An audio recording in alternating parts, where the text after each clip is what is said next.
Ya.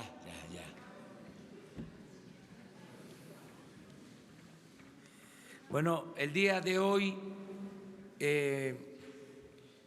vamos a recordar, a conmemorar el 60 aniversario de la Comisión de Libro de Texto Gratuito.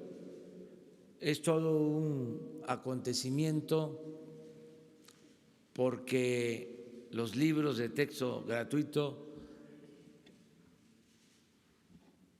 marcaron el inicio de una nueva etapa en la educación pública. Esto se le debe a un gran presidente, Adolfo López Mateos. Muchos de nosotros tuvimos la oportunidad de estudiar en esos libros en la primera etapa, en la primera versión que se entregaron de manera gratuita en todo el país. Llegaban los libros hasta los pueblos más apartados de México. Y por eso, en homenaje a Adolfo López Mateos, a esta decisión de tener un libro de texto gratuito, que sin ánimos de polemizar, solo recordando, porque si no se sabe de dónde se viene, difícilmente se va a saber hacia dónde se va. En ese entonces hubo oposición de los conservadores. Eso es de pasada nada más. Lo digo como antecedente para los que les gusta la historia y sobre todo los que le han dado seguimiento al comportamiento del conservadurismo en México. No querían los libros de texto gratuito. Aún así, se llevó a cabo esta acción de gobierno para impulsar la educación pública. Y por eso el día de hoy vamos a conmemorar este nuevo aniversario, 60 años de la Comisión de Libros de Texto Gratuito. Yo le doy la palabra al secretario de Educación, Esteban Moctezuma. Él va a explicar y entre todos festejamos el que se tengan los libros de texto gratuito. Gracias, señor presidente.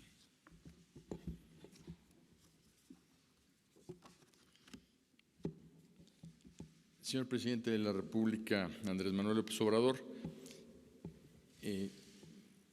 Diego Prieto, director del Instituto Nacional de Antropología e Historia, Antonio Mesa, el director general de la Comisión Nacional de Libros de Texto Gratuito, Nidia Chávez, del Servicio Postal Mexicano. Estamos todos muy contentos porque hoy celebramos el 60 aniversario de la Comisión Nacional de los Libros de Texto Gratuito. A todos los trabajadores, a las trabajadoras del Consejo, a quienes hoy celebramos, muchísimas felicidades. Saludo a todos los representantes de los medios de comunicación e invitados especiales para comentar que el 12 de febrero de 1959, hace 60 años, fue firmado el decreto que dio origen a uno de los grandes pilares del sistema educativo mexicano, el libro de texto gratuito. Menos de un año después, el 16 de enero de 1960, el entonces secretario Jaime Torres Bodet hizo entrega del primer libro y del primer cuaderno de trabajo del grado inicial de primaria en la Escuela Rural Cuauhtémoc de El Saucito, en San Luis Potosí. Con ese acto inició la entrañable e importante entrega que cada año realiza la Secretaría de Educación Pública a las niñas, los niños y los jóvenes de México. Este es un caso único en el mundo. Ningún otro ministerio o Secretaría de Educación realiza un esfuerzo social y editorial de esta magnitud. Cuando se expidió el decreto para la creación de la Comisión Nacional de Libros de Texto Gratuito, hace 6 décadas, los desafíos eran enormes. En aquella época se luchaba aún por abatir un grado extremo de analfabetismo en México. Ahora los retos no son menores por el considerable aumento en la matrícula escolar y por la ampliación del sistema educativo nacional. México está muy orgulloso de contar con una institución de las dimensiones y alcances de la CONALITEG. El trabajo realizado por esta institución debe ser digno de respeto y la admiración de todos los mexicanos, pues hace posible la edición anual de cerca de 200 millones de libros para más de 25 millones de alumnos de educación preescolar, primaria, secundaria, telesecundaria, bachillerato y educación especial. La nueva escuela mexicana propuesta por el gobierno de la Cuarta Transformación, encabezado por el presidente Andrés Manuel López Obrador, tiene como centro a las niñas, los niños y los jóvenes del país. En el aula, el libro de texto gratuito seguirá desempeñando el papel crucial de herramienta, acervo, fuente de referencias y compendio de conocimientos. Celebremos hoy la historia y la vigencia del libro de texto gratuito. Celebremos a todas y a todos quienes hacen posible su proceso de producción y de distribución. Para esta fiesta de la educación mexicana y con la autorización del presidente de la República, hemos convenido la cancelación de una estampilla postal que lleva como imagen principal el retrato del caudillo del sur, Emiliano Zapata. Aquí tengo conmigo el primer libro de texto gratuito que se entregó en México hace 60 años y otro que quizás sea el libro más popular de todos los que se han impreso, con la imagen de la patria, precisamente sobre la modelo y sobre este importante recuerdo para todos nosotros es que hemos invitado a Diego Prieto para que nos narre un pedacito de historia de México. Diego. Gracias, secretario. Con su permiso, presidente.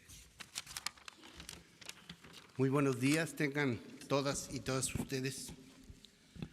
Es para mí en lo personal y para el Instituto Nacional de Antropología e Historia, que está cumpliendo 80 años el 3 de febrero pasado, esta gran institución que se formó en el periodo de gobierno del presidente Lázaro Cárdenas, acompañar ahora la celebración de los 60 años de vida de la Comisión Nacional de los Libros de Texto Gratuito. Y agradezco la invitación del secretario Esteban Moctezuma para comentar precisamente esta hermosa imagen, sobre todo para los que tenemos alrededor de 60 años, que es la imagen de la patria de González Camarena, la patria de los libros de texto. Este 12 de febrero alcanzó sus 60 años de existencia la Comisión Nacional del Libro de Texto Gratuito, institución gubernamental en que recayó la enorme responsabilidad de afianzar la gratuidad de la enseñanza primaria con la producción y distribución de los libros indispensables para el cabal cumplimiento del artículo 3 de la Constitución. Y para celebrarlo es oportuno recuperar la imagen de la patria que el arte del pintor Jorge González Camarena grabó en la memoria de millones de mexicanos desde la década de los 60 del siglo pasado. González Camarena creó en 1962 una pieza única para la portada de los libros de texto gratuitos, imagen que gracias a su masiva multiplicación industrial se volvió punto de partida y referencia obligada en la educación escolar y sentimental de los alumnos de primaria de todo el país. Con ella, el pintor dio visibilidad a una idea sencilla: el avance de la nación mexicana bajo el impulso de su historia, con el triple empuje cultural, agrícola, industrial que le dio el pueblo, como señaló entonces el presidente López Mateos. El anonimato cubrió por años a la modelo que posó para González Camarena, y esta ocasión es sin duda propicia para dar identidad a la altiva mujer de tez morena y vestida de blanco, con la bandera en la mano izquierda y un libro en la derecha, que nos vio crecer, tropezar y volver a levantarnos para seguir adelante en nuestra educación. Victoria Dorenlas es su nombre. El artista la conoció cuando trabajaba como mesera en uno de los bebederos de la bohemia artística y literaria de la época, estando casada con el auxiliar policiaco o guarura de una figura política del estado de Hidalgo. El destino y los avatares profesionales del marido se conjugaron para hacer de Victoria la viuda más joven de su pueblo natal, San Agustín Tlaxco, Tlaxcala, que a sus 19 años, libre del guardaespaldas fanfarrón, accedió a posar para el pintor. Victoria Dorenlas fue modelo de varias obras del jalisciense González Camarena, pero sin duda la más lograda y duradera de sus prédicas como modelo esplendente de la belleza mexicana fue la que ostentó con enorme carácter y elegancia en esa inolvidable alegoría de la patria que acompañó nuestros ensueños y nuestra formación como mexicanos en las portadas de los libros de texto gratuitos que literalmente inundaron las aulas de todo México. Gracias.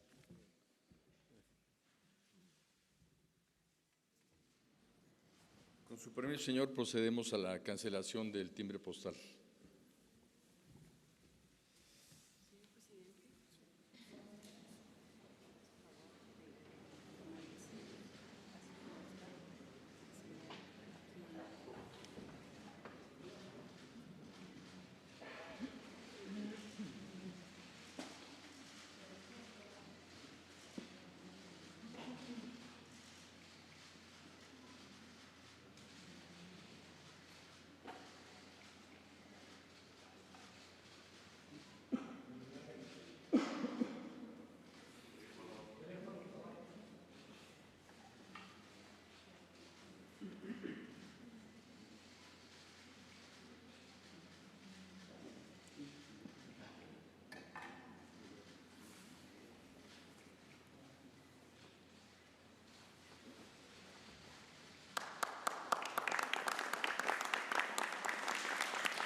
Muchas gracias.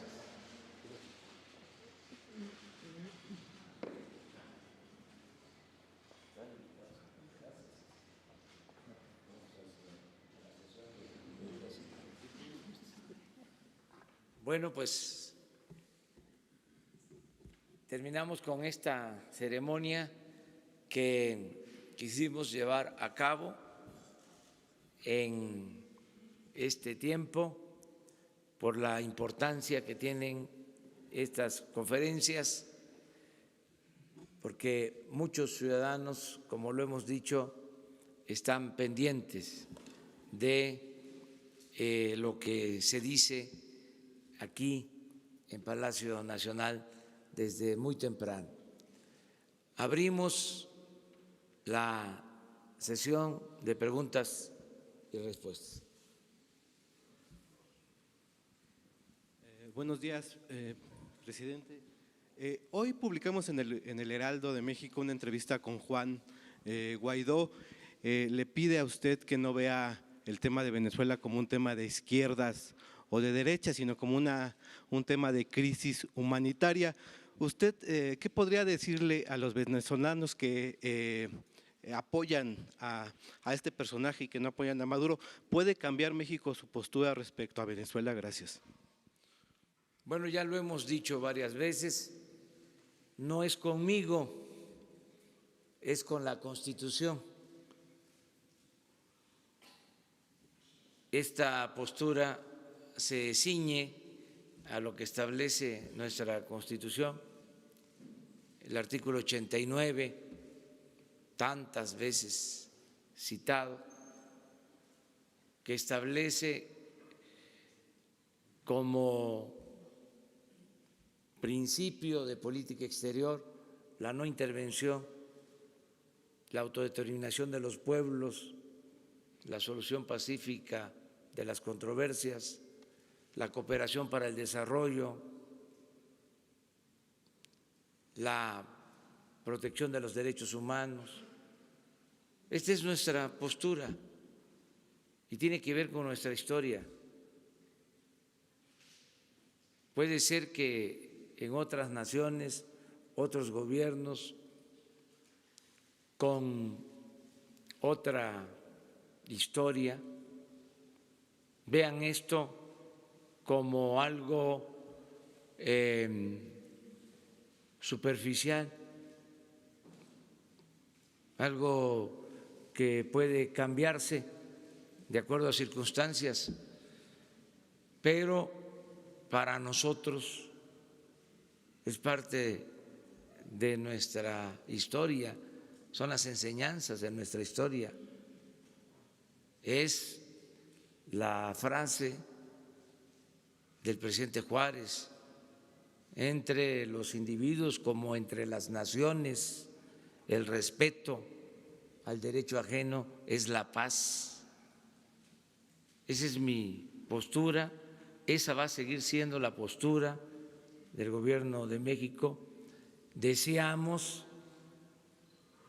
que dialoguen las partes, que haya una solución pacífica, que no se use la fuerza, que se aleje la violencia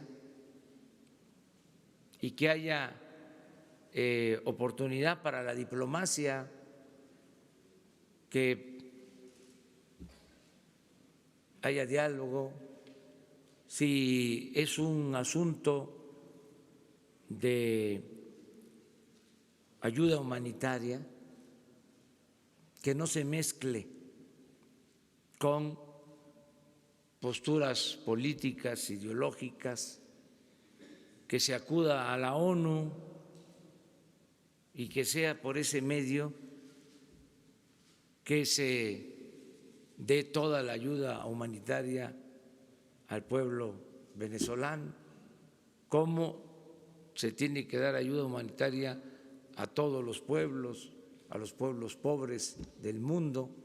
Entonces, esa es nuestra postura, lo expreso de manera respetuosa, no es estar a favor o en contra de ningún gobierno, estamos a favor de un principio constitucional que es parte de la política exterior de México.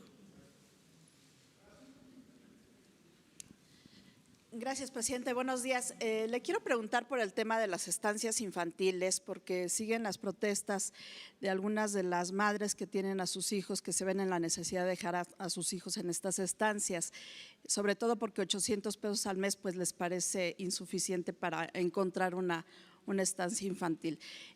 Si en aras pues de la transparencia podría decirnos dónde es que se encontró la corrupción, cuántas estancias hay, bien, vamos, los datos precisos y si se presentaría alguna denuncia por tal motivo y que esto lo orilló a cancelar este programa. Por otro lado, preguntarle qué decir sobre este policía que detuvo, que participó en la detención de Joaquín El Chapo Guzmán y que al parecer ahora va a ser dado de baja y se le va a quitar la protección que tiene ahora en Estados Unidos. Gracias. Bueno, acerca de lo primero ya se ha hablado mucho, no solo en este caso, en toda la ayuda que se está destinando a la gente, sobre todo a los más pobres del país, que dicho sea de paso, es una ayuda que nunca se había dado por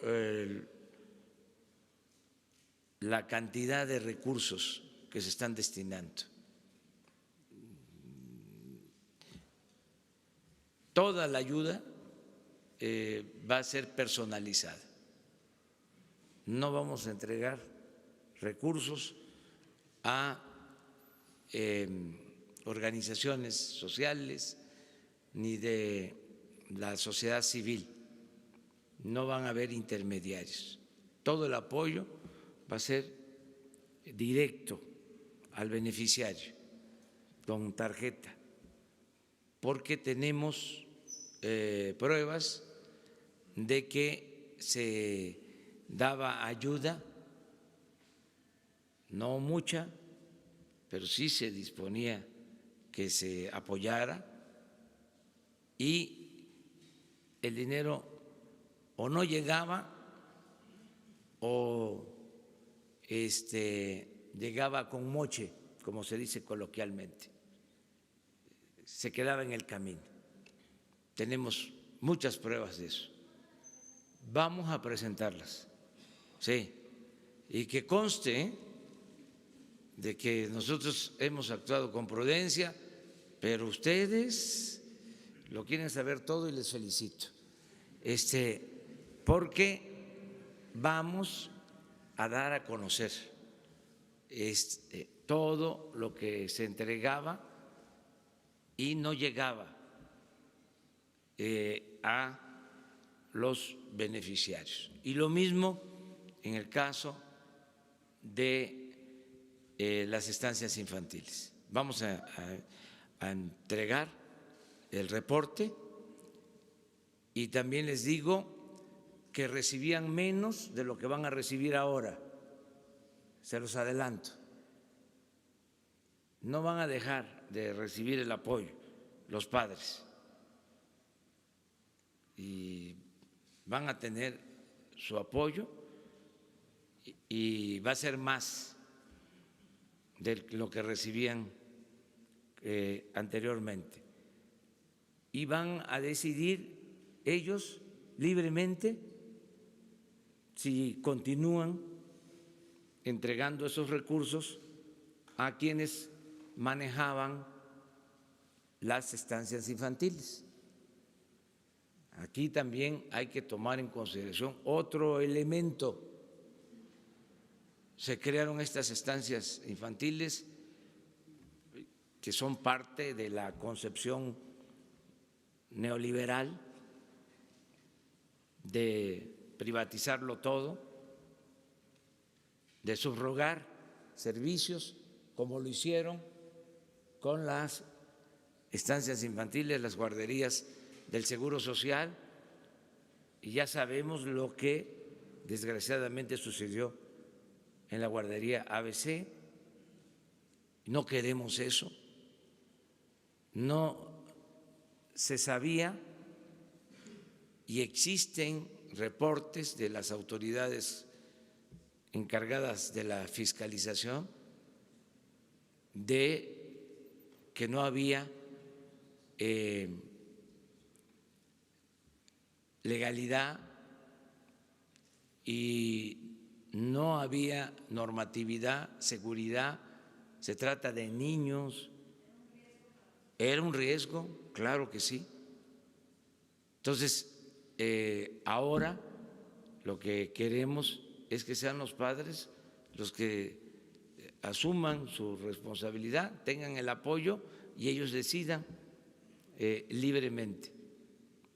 Yo sé que esto no les ha gustado a algunos. Tenemos también la protesta de organizaciones sociales, de organizaciones campesinas, de otras asociaciones que recibían recursos. Ya eso se terminó. Vamos a procurar que sea de manera directa desde la tesorería de la Federación al beneficiario y que no sea efectivo, que sea tarjeta. Estamos haciendo un gran esfuerzo para que haya sucursales del Banco de Bienestar en todo el país para entregar los fondos de esa forma, de esa manera.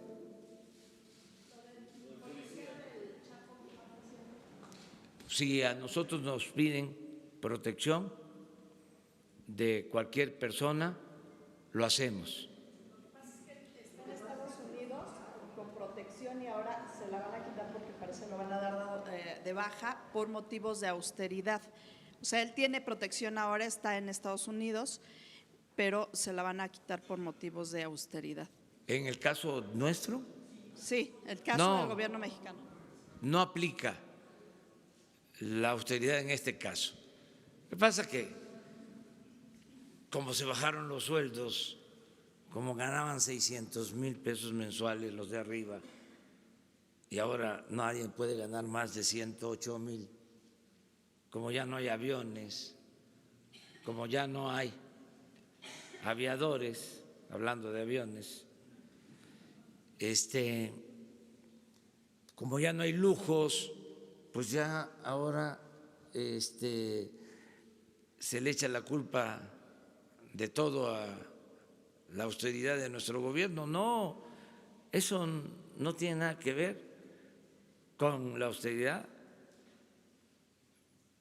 Para decirlo con claridad, de manera coloquial, lo que se llevó a cabo fue un ajuste arriba, solo se cortó el copete de lujos. Entonces, esto se mantiene, claro, lo he dicho aquí, para periodistas, para la gente que está amenazada, la gente que requiere de seguridad, va a tener siempre la protección de nosotros. Es una obligación que tenemos, tiene que ver con los derechos humanos.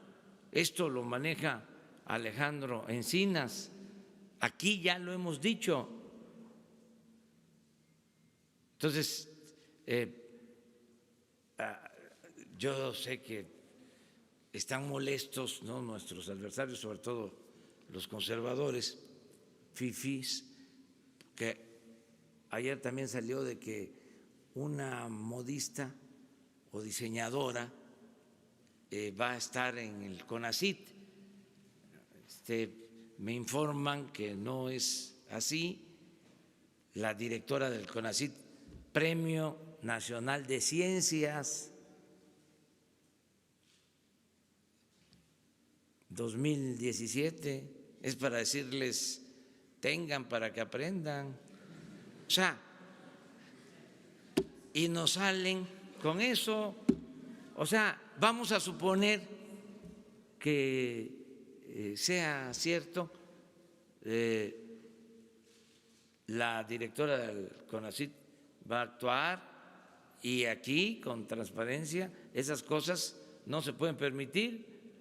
Ya no hay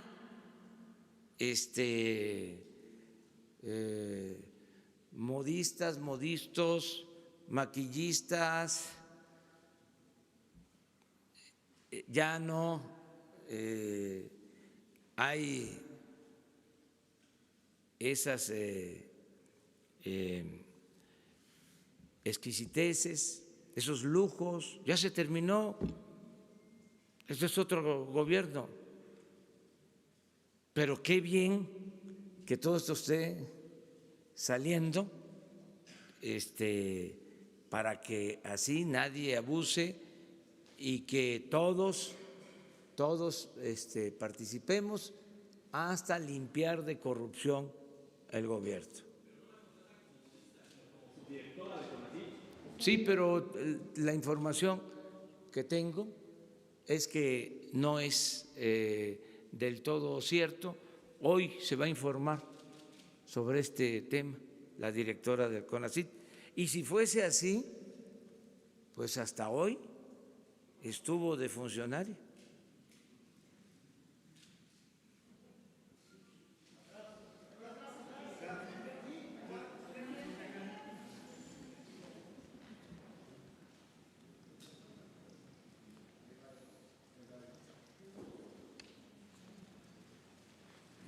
Buenos días, presidente Arturo Ángel de Animal Político.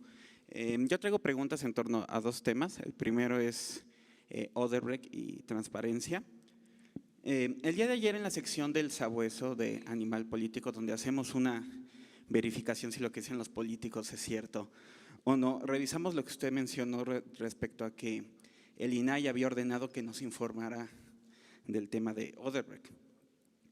Lo que concluimos es que es exactamente al revés. El INAI ha ordenado en varias veces el año pasado que se dé a conocer la información de la investigación de Odebrecht, pero es la PGR la que no ha querido dar a conocer esa información. Esta opacidad, presidente, ya se extiende al actual sexenio, porque en diciembre pasado el INAI volvió a concluir que hay que pedir estos datos y se lo hizo a la Fiscalía General que encabeza Gertz Manero, y la Fiscalía con los mismos argumentos, lo publicamos justamente en Animal Político, con los mismos argumentos no quiso dar la información, incluso ha litigado en tribunales, acaba de obtener una suspensión definitiva de un juez para no informar. Entonces, mis preguntas en este tema son dos.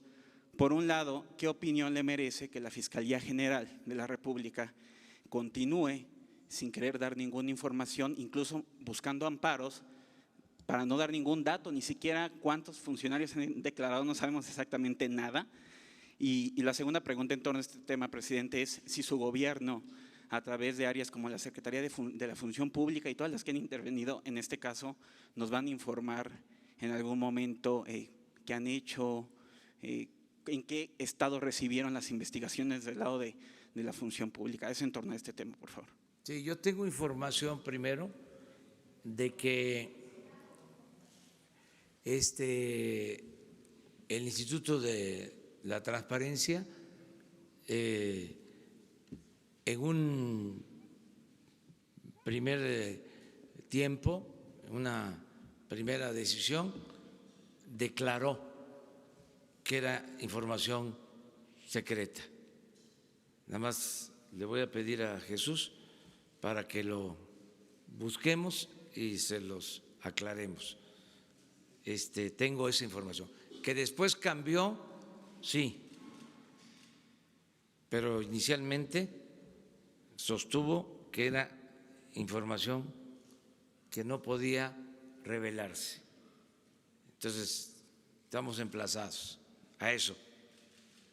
Si no es cierto, yo aquí voy a decir de que tú tienes razón, tu información es buena, yo voy a reconocerlo. Y si no, aquí vamos a hablar del tema. Eso lo vamos a ver. Pero es muy importante tu pregunta de fondo sobre qué se puede decir y qué no se puede decir, qué se puede dar a conocer, qué no se puede dar a conocer. Yo soy partidario de que se reforme la ley. Incluso no descartamos el enviar una iniciativa para que la autoridad pueda dar a conocer estos casos sin que signifique violar el debido proceso para que prevalezca por encima de todo la transparencia, para quitar esta manera de evadir o de esconder información. Ese es mi planteamiento. Aclaro de que la Fiscalía General es autónoma, de verdad, porque los conservadores pensaban de que iba a ser lo mismo, de que era una simulación, de que yo iba, como era la costumbre, de diciembre para atrás, a ordenar en el Congreso, a dar instrucciones en la Suprema Corte, a ordenar en la Fiscalía, y no, yo soy respetuoso de la autonomía de los poderes. Entonces, es un asunto de la Fiscalía General. De todas maneras, dependientemente de la iniciativa para que se ventile todo, porque yo soy partidario de que la vida pública tiene que ser cada vez más pública y considero que una regla de oro de la democracia es la transparencia. De todas maneras, yo le diría, o sea, exhorto, desde luego respetuoso de su decisión, de su autonomía, al fiscal general Alejandro Germanero, que dé a conocer todo lo de Odebrecht para que se entienda mejor. Yo no voy en casos de corrupción a sudar calenturas ajenas.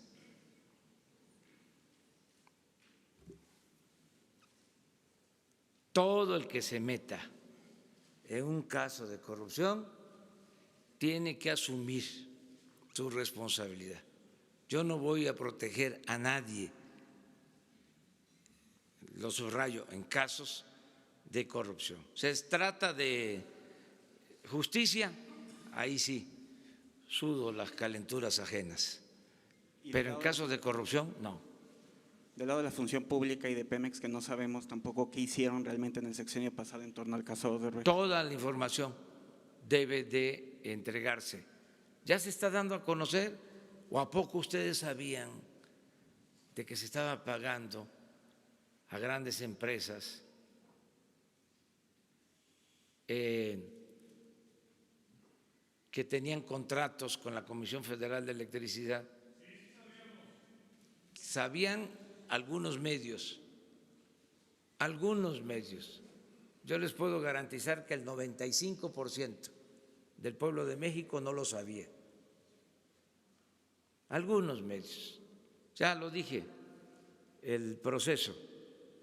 Nada más que hizo un reportaje de cómo estaban saqueando la Comisión Federal de Electricidad.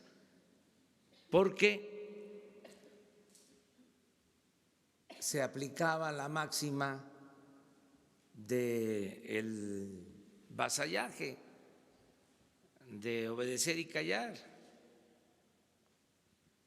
Se gritaba como pregonero todo aquello que le convenía al régimen y callaban como momia lo que no era conveniente para los intereses creados.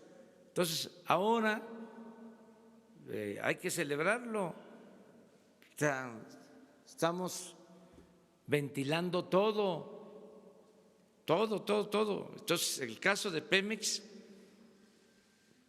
todo. El caso de la Comisión Federal, lo mismo.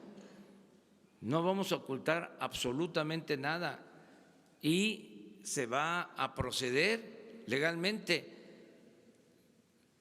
Siempre.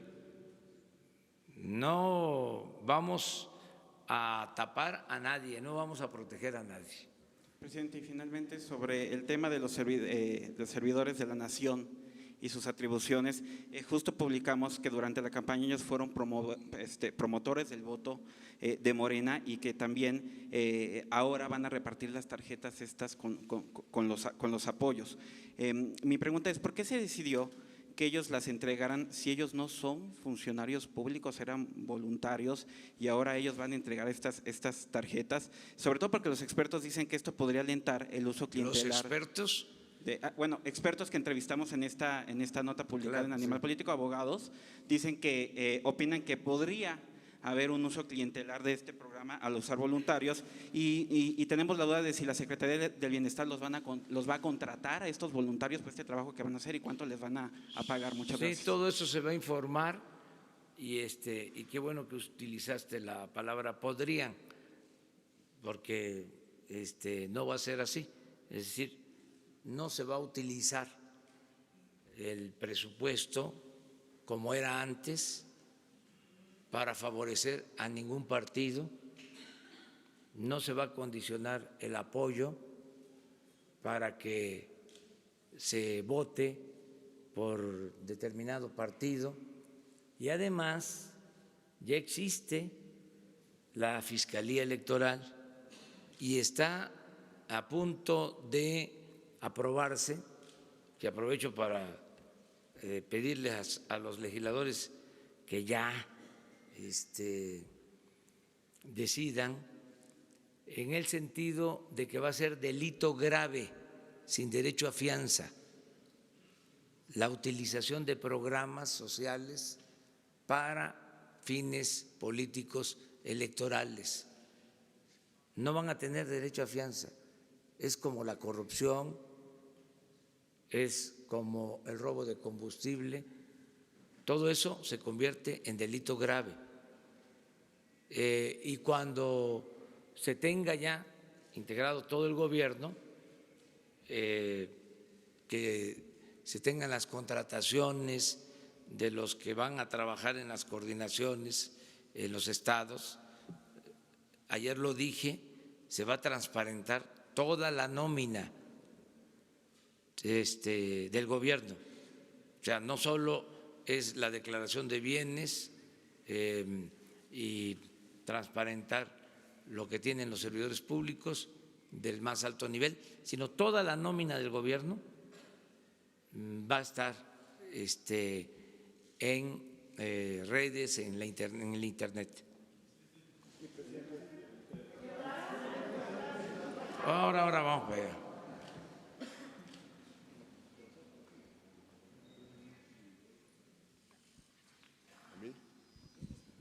Buenos días. O los dos, después tú. Juan Fernando Gili, Grupo Gili, El Imparcial, La Crónica y Frontera. Dos cosas. ¿Cuál va a ser la postura de su gobierno respecto a la importación de autos usados de Estados Unidos? El 31 de marzo vence un decreto que tiene impedido la importación de autos a México. Esa es una, ¿no?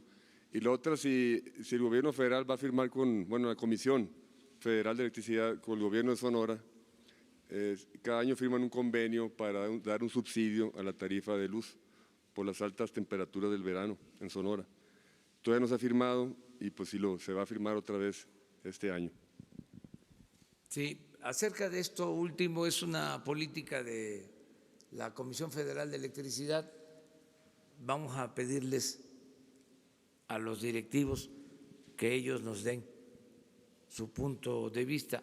Yo lo que puedo comentarles en cuanto a la industria eléctrica es que se va a fortalecer a la Comisión Federal de Electricidad para que genere más energía eléctrica y el compromiso que hicimos de que no aumente el precio de la tarifa eléctrica durante nuestro gobierno, que no aumente en términos reales.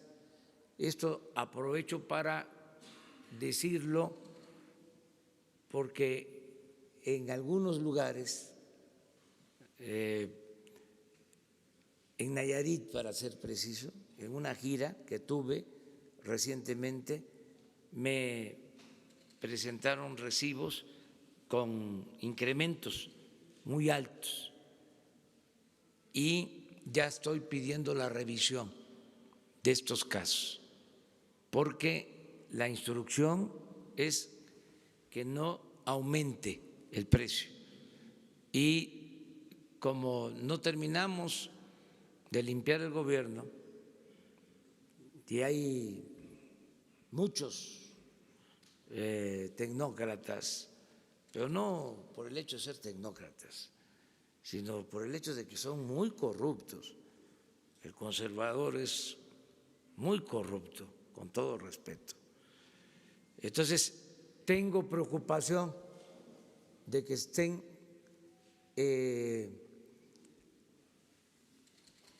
elaborando recibos, ¿sí?, con precios elevados para echarnos la culpa.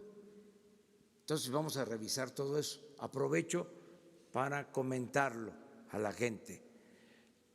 Lo otro que preguntaste es…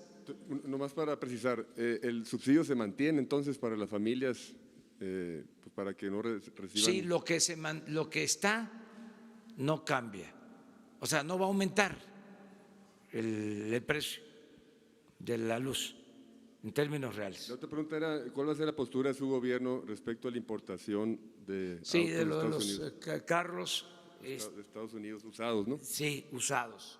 Eso lo está viendo la Secretaría de Economía y vamos a fijar ya una postura antes de que venza el plazo que se tiene para este propósito. Antes de marzo, la Secretaría de Economía va a fijar una postura. Ya me lo han planteado, sobre todo en el norte del país. Me lo han planteado los que quieren que se regularice, me lo han planteado autoridades que quieren que haya más control sobre esto, porque muchos carros irregulares se utilizan para cometer delitos y no hay un control adecuado. Y lo plantean desde luego los distribuidores que no quieren que se continúe con este programa. Nosotros vamos a analizar los pros, los contra y se va a resolver en su momento. Presidente, sobre el asunto de la Guardia Nacional y las audiencias que se siguen llevando en el Senado de la República. Ayer el presidente de la Comisión Nacional de Derechos Humanos insistía en la necesidad de que se optara más bien por fortalecer las policías estatales en lugar de tener una policía, una Guardia Nacional con mando militar.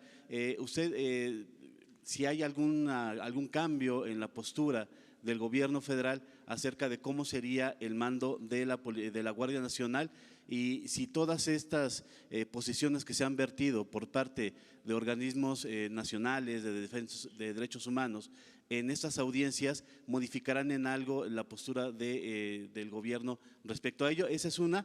Y la segunda, aprovechando que están aquí la gente de la Comisión Nacional de los Libros de Texto Gratuito, ¿habrá alguna revisión de parte de su gobierno para darle algún otro cariz, algún otro giro a la temática que se aborde en los libros de texto gratuito a partir de este año, del año siguiente? ¿Será una revisión, actualización? ¿Se le dará otro giro a lo que se enseña en las escuelas, sobre todo en temas de historia? Bueno, sobre lo primero ya hemos explicado, tenemos una postura, hace falta la Guardia Nacional. Necesitamos de una Guardia Nacional. Hace poco vi una encuesta y como el 90% de los ciudadanos, según esa encuesta, no sé si 80 o 90, están a favor. Esto ya lo deben de tener registrado los legisladores. Ellos son los que van a decidir. Yo estoy a favor de la Guardia Nacional. Creo que se necesita y deben de existir las policías estatales, las policías municipales, pero tiene que existir también una policía federal. Eso existe en todo el mundo, llámese como se llame. ¿Cómo es posible que el gobierno federal no tenga elementos para garantizar la seguridad pública? Yo no creo que haya dicho eso el presidente de la Comisión de Derechos Humanos, no lo creo. Sí, pero sin que haya Guardia Nacional. Hace hincapié también en la necesidad de que no sea mando militar. Pero que sí existe Guardia Nacional. Que no sea mando militar, finalmente es la posición de todas las organizaciones que han participado en estos debates. Sí, es que pues ellos se quedaron en el modelo antiguo que no dio resultados. Es la Policía Federal. Miren el resultado. Lo sabe el presidente de la Comisión de Derechos Humanos. 230,000 asesinatos en 10 años, más de 1 millón de víctimas de la violencia. Es dolorosísimo lo que sucede. 40,000 desaparecidos. Y ahora que queremos nosotros atender este problema gravísimo, en vez de que ayuden, nos están poniendo trabas. Y esa es la verdad. Ojalá y los legisladores pues le hagan caso a la gente. Al final de cuentas son representantes del pueblo, porque siempre son los expertos los que deciden, o los integrantes de la llamada sociedad civil, y el pueblo raso no es tomado en cuenta, como si no existiera o como si no supieran. Y el pueblo es sabio, el pueblo no es tonto, tonto es el que piensa que el pueblo es tonto. Y ya que se acabe el elitismo, ya nada más los expertos, o sea, unos cuantos opinando por todos. El 1 de julio del año pasado, la gente apostó por un cambio verdadero, por una transformación, ya no más de lo mismo. Entonces vamos a seguir impulsando lo de la Guardia Nacional, apoyándonos en lo que tenemos, pero es de sentido común. Hay 230,000 elementos del Ejército que, de acuerdo a la Constitución, no pueden hacer labores de seguridad pública. Nada más pueden ocuparse, de acuerdo a la Constitución, de la defensa de la soberanía. ¿Y qué es lo que más le preocupa a los mexicanos? ¿Qué es lo que más debe de ocuparnos? La seguridad pública. Ese es nuestro principal problema.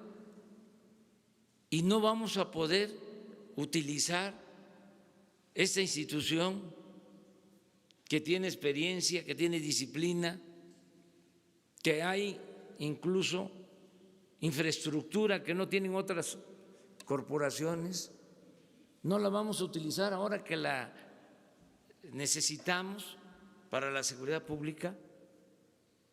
40,000 marinos que tampoco, de acuerdo a la Constitución, pueden ocuparse de la seguridad pública, y lo único que hay para la seguridad pública, efectivos, 20,000 policías federales. Tiene más policías el gobierno de la Ciudad de México, 80,000, que los 20,000 que se tienen para la seguridad pública en todo el país. Pero los expertos y los de las organizaciones de la sociedad civil, pues no sé qué estén pensando, porque ya basta también de la simulación, de estar nada más haciendo análisis de la realidad sin transformarla, puro experto, puro diagnóstico, estudios, contratación de asesores, pero no se hace nada por cambiar las cosas. Lo de la Guardia Nacional es urgente, es una preocupación. Yo todos los días recibo el parte de la policía de lo que sucede a nivel nacional y duele mucho. Por ejemplo, las fosas estas en Colima, más de 60 homicidios, o sea, todo eso, el asesinato ayer en Jalapa, que todo hace pensar que fueron policías, otra situación de abuso de autoridad de elementos del ejército que ya están detenidos, que se está castigando, muchas cosas diarias. Por eso necesitamos una Guardia Nacional con mística, con formación, y también les adelanto, va a haber una campaña que vamos a hacer entre todos los mexicanos, pero como nunca, para llamar a los jóvenes a no caer en la tentación de las drogas, porque el problema de inseguridad y de violencia lo podemos enfrentar si evitamos, entre otras cosas, que siga creciendo el consumo al interior del país. Y eso podemos controlarlo porque en nuestro país, por nuestra historia, por nuestra cultura, hay muchos valores.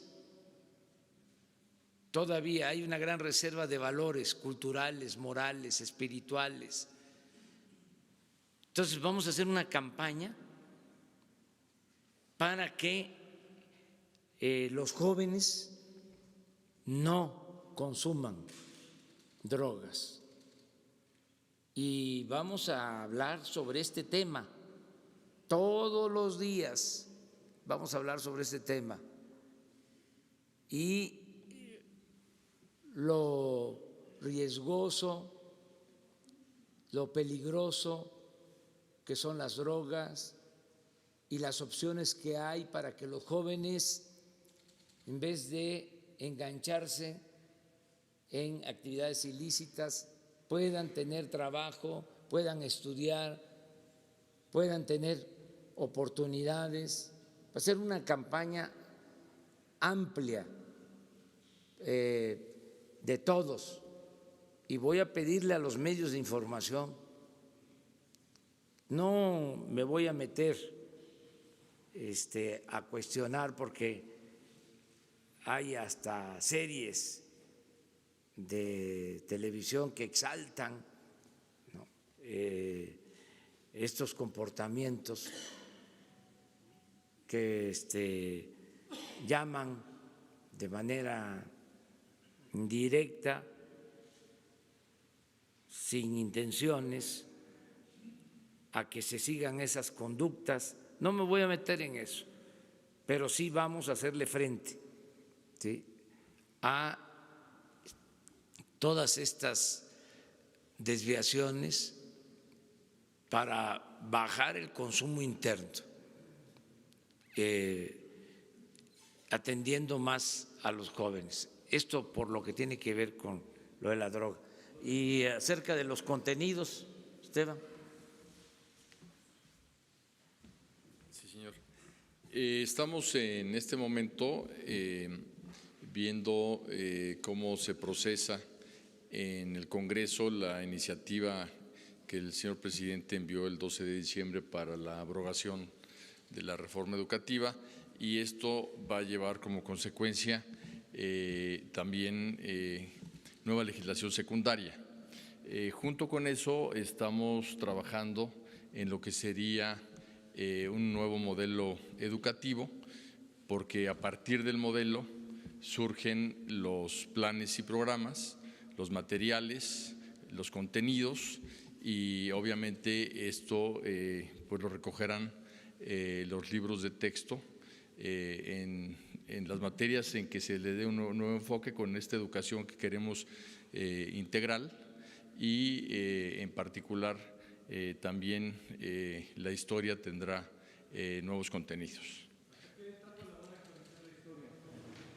No está decidido eso. Estamos creando grupos para analizar cada una de las materias. Estamos creando precisamente los grupos que están revisando los contenidos, pero no hay una definición. Lo que en este momento se está haciendo es precisamente a través de CONALITEG la adquisición del papel para imprimir los libros que van a distribuirse en el próximo ciclo escolar, que es de agosto. Esos todavía no tienen el nuevo modelo, será hasta el siguiente ciclo. Pues miren, para adelantar algo, o sea, pero esto lo tienen que resolver los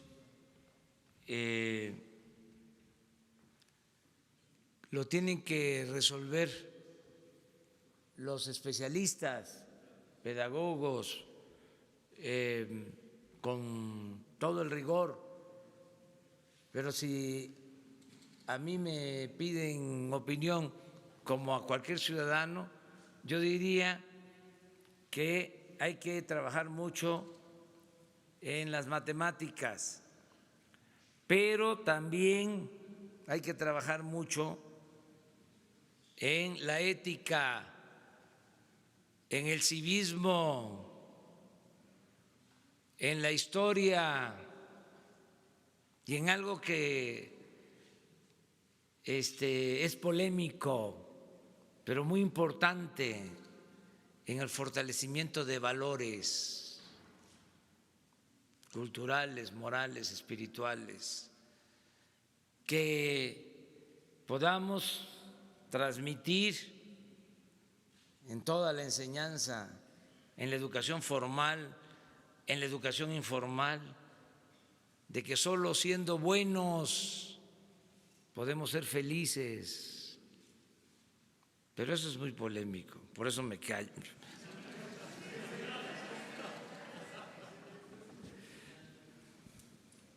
Adelante.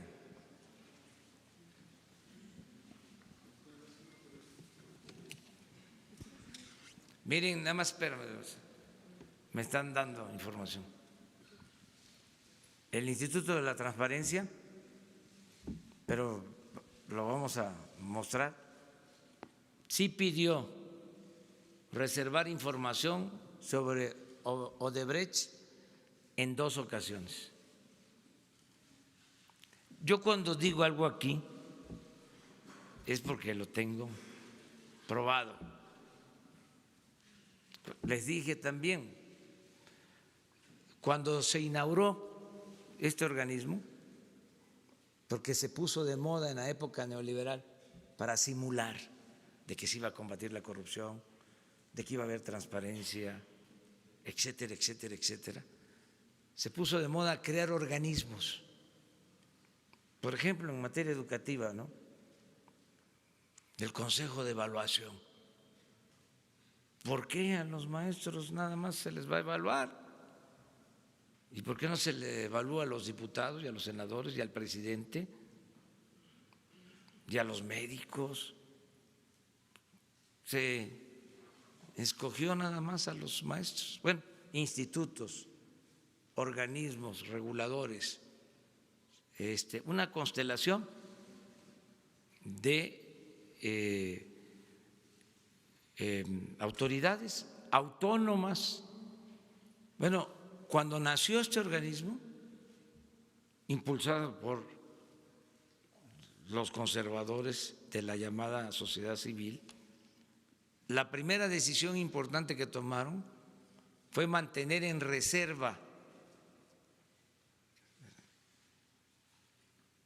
a los contribuyentes que recibieron el beneficio de la condonación de impuestos, a los grandes contribuyentes que les condonaron impuestos durante el gobierno de Fox por, creo, 10 años, ahora se vence, o un poco más, en este año, este organismo. Y lo que les estoy planteando de lo de Odebrecht. Y ¿saben cuánto cuesta mantener este organismo al pueblo? 1,000 millones de pesos al año. Porque ganaban 250, 300 mil pesos mensuales cada experto. Entonces, aquí aprovecho para… Sí. Sí, pero es posterior. Ya ahora tiene que ser… Y es la Fiscalía la que no… La Fiscalía tiene que dar a conocer. ¿Sí? Pero sí sobre esto que dije, porque también cuando digo alguna cosa… hay por ahí un organismo, una asociación, dice, ¿es cierto o es mentira? Y siempre resulta que es mentira lo que yo digo. Entonces, por eso es importante, no siempre sí, pero suele pasar. Es también un organismo de la llamada sociedad civil. ¿Saben cómo se llamaba la sociedad civil antes? ¿Cómo se le decía a la sociedad civil? ¿O cómo se le llamaba antes a lo que ahora es la sociedad civil? Pueblo. Nomás que yo no sé quién agarró eso de la sociedad civil, se apropiaron, ¿sí? La derecha, el conservadurismo. Es muy raro encontrar que haya un agrupamiento de la sociedad civil progresista.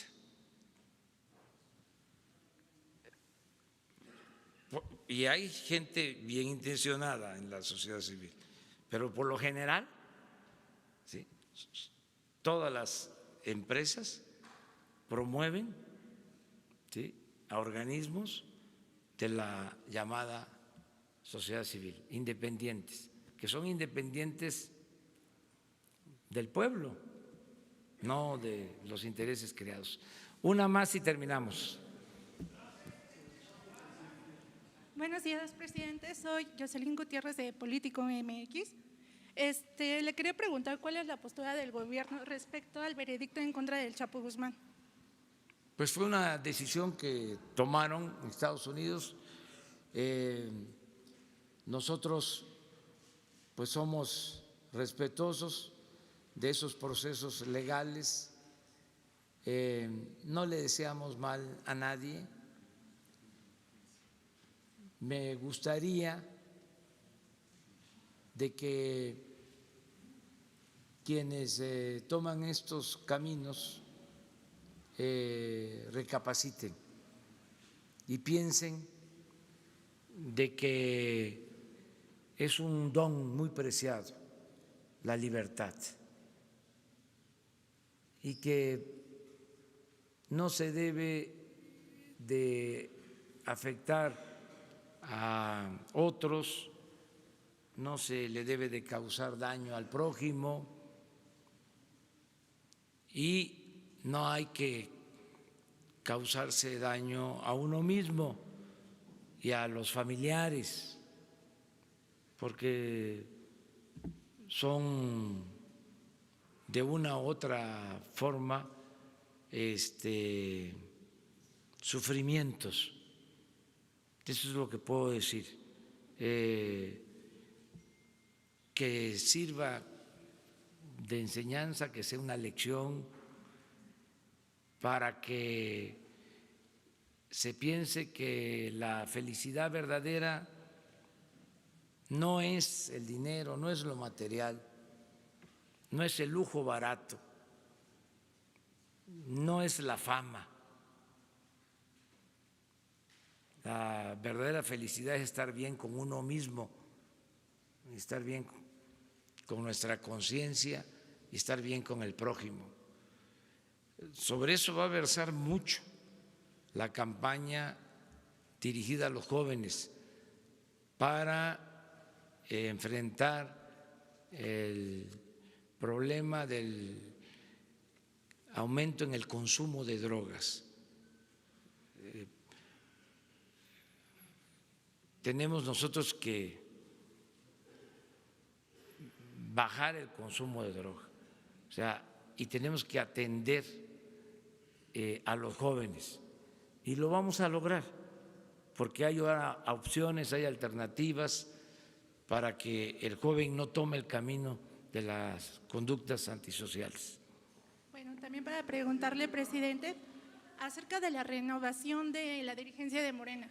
¿Usted va a participar activamente en la vida de su partido? No tengo ni tiempo. ¿A qué horas? ¿No piensa recomendar a Jacob Polemski, que se mantenga en el cargo? Y también para preguntarle sobre el caso de Puebla, si quién va a determinar el candidato, si Jacob, que está impulsando a Miguel Barbosa, o si los legisladores que están respaldando a Alejandro Armenta.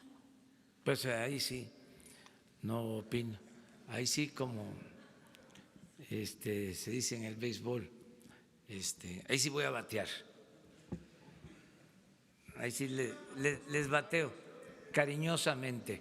Bueno, mande. Perdón, presidente, perdone mi imprudencia. Quisiéramos saber sobre estos funcionarios que sus nombres salieron durante el juicio del Chapo. ¿Se les va a investigar? ¿Cuál es la postura del gobierno mexicano? ¿Qué va a pasar con ellos? Pues es de acuerdo a los procesos que puedan existir. El planteamiento nuestro es darle curso, no detener nada si existen denuncias, y si se presentan denuncias, pues atenderlas.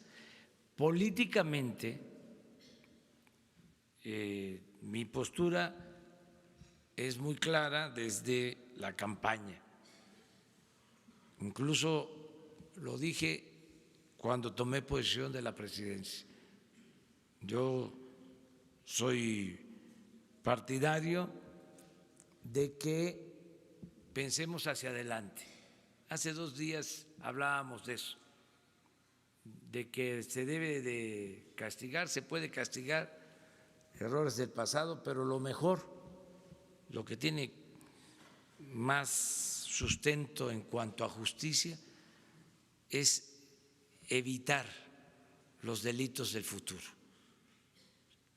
Yo soy partidario de ver hacia adelante, ¿sí?, y que nosotros iniciemos una etapa nueva, sin corrupción, sin impunidad, y que no apostemos a lo que se hizo durante mucho tiempo, al estar castigando a chivos expiatorios mientras se saqueaba al país, y que si queremos abrir los expedientes, que empecemos por los de arriba y que lo decidamos entre todos. Y para ser más claro, si queremos, es una consulta para enjuiciar si existen elementos desde Carlos Salinas hasta Enrique Peña Nieto, pasando por Zedillo, Fox, Calderón. Si queremos eso. Yo, ya lo he dicho, soy partidario de condenar al régimen. Me importa más que se desnude lo que fue el régimen neoliberal, la política de pillaje, de saqueo, el engaño, cómo se apoderaron del gobierno, cómo secuestraron al gobierno para ponerlo al servicio de una minoría rapaz. O sea, esa condena me importa más que otras cosas, porque no quisiera que en el futuro regresáramos a eso, porque puede darse el caso. Nosotros somos demócratas y al final de cuentas va a ser el pueblo el que va a decidir siempre. Y yo no voy a quedarme aquí más tiempo que lo que establece la ley y lo que decide el pueblo, porque me voy a someter a la revocación del mandato a mitad del sexenio. Y si la gente dice que continúe el presidente, continúo. Si la gente dice que se vaya el presidente, me voy, porque el pueblo pone y el pueblo quita. Pero si dicen que se quede después de la consulta, nada más son 6 años, no a la reelección. Entonces, no quisiera que regresen los mismos y que vuelvan a imponer un régimen autoritario, corrupto, inhumano, que nos llevó a la crisis de México. Por eso, lo más importante es que la gente sepa en qué consistió este régimen autoritario, que se sepa todo. No, a ver, y se va a castigar a fulano, y lo mismo que hicieron durante tanto tiempo, chivos expiatorios. Y a los de arriba no los tocaban ni con el pétalo de una rosa, ni los mencionaban, no perdían ni siquiera su respetabilidad. Entonces ya eso no. Y si la gente dice vamos, yo voy a defender que no nos quedemos anclados en el pasado y hacer el compromiso de cero corrupción, cero impunidad, una etapa nueva. Pero al final van a ser los ciudadanos los que van a decidir. Muchas gracias.